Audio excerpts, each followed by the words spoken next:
Henry VIII's decision to call himself the supreme head of the Church of England would trigger a split between Catholics and Protestants that reverberates to this day. But last year at Hampton Court, the first Catholic service for over 450 years was held in the Chapel Royal. Taking part, Cardinal Vincent Nichols, leader of the Roman Catholic Church in England and Wales. Father Anthony Howe, chaplain to Her Majesty the Queen, was also there. It was an amazing experience. So much that caused the Reformation in this country happened really in this palace, and so it was very holistic for Anglicans and Roman Catholics to worship together in words and music that unites us. It brought together people from different traditions back to worship the same God, who is the God of us all. What's it like for you being a chaplain in this place, a building steeped in history?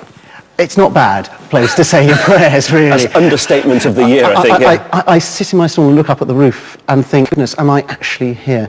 It's beautiful, both physically and beautiful spiritually. Faith and theology were hugely important to Henry, but he was also fascinated by astronomy. This huge clock was commissioned by Henry and installed in 1540. At over 3 meters across, it tells the time, the date, the movement of the sun, phases of the moon, as well as all 12 signs of the zodiac. Pretty ambitious at the time, just like the man himself. Next up, a song that's just perfect for this time of year. It was composed by Benjamin Britten and it's known as A New Year Carol.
Coming up later, I see the extravagance of a banquet fit for a king and sample one of Henry VIII's favourite tipples.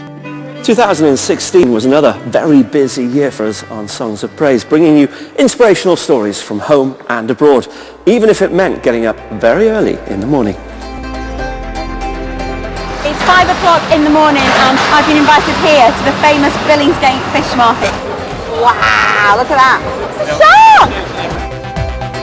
Over the past 12 months, we've met people from many walks of life.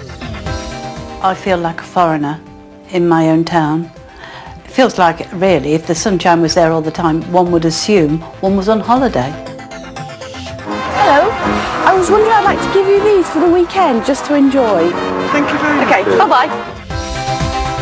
I know what my relationship with God is like. I know who I am. He made me. It was often having a laugh in that he made me deaf and he made me gay, and then I'm a musician. And we hope we've given you a bit of inspiration. The sun comes up, it's a new... We met the man who went viral after singing a hymn during brain surgery. I got loads of Twitter followers all of a sudden. And I had to send out a tweet saying, thank you for all these prayers. Please don't just pray for me, pray for all the people that don't have anyone.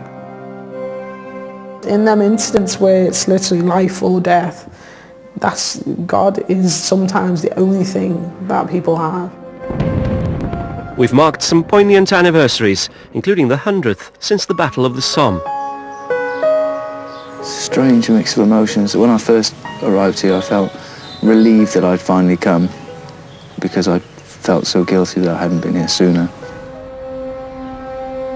And 50 years ago, the Welsh town of Aberfan was hit by tragedy. This is something I have not spoken about for 50 years because it stirs me so much. Where the little bodies were laid out on the pews, covered with a blanket. And we cried and cried and cried. 2016 was also a year when Christians faced many challenges, with the war in Syria and terror attacks in France. When praying and when actually centering oneself on Christ, we are open to a new way, or Christ's way, to deal with the situation, because he was also confronted with violence and he reacted in such a way which was peaceful. Now, at any given moment, an act of violence can occur anywhere in the world. Where is God in all this? If I was God, I think I'd be despairing at the human condition.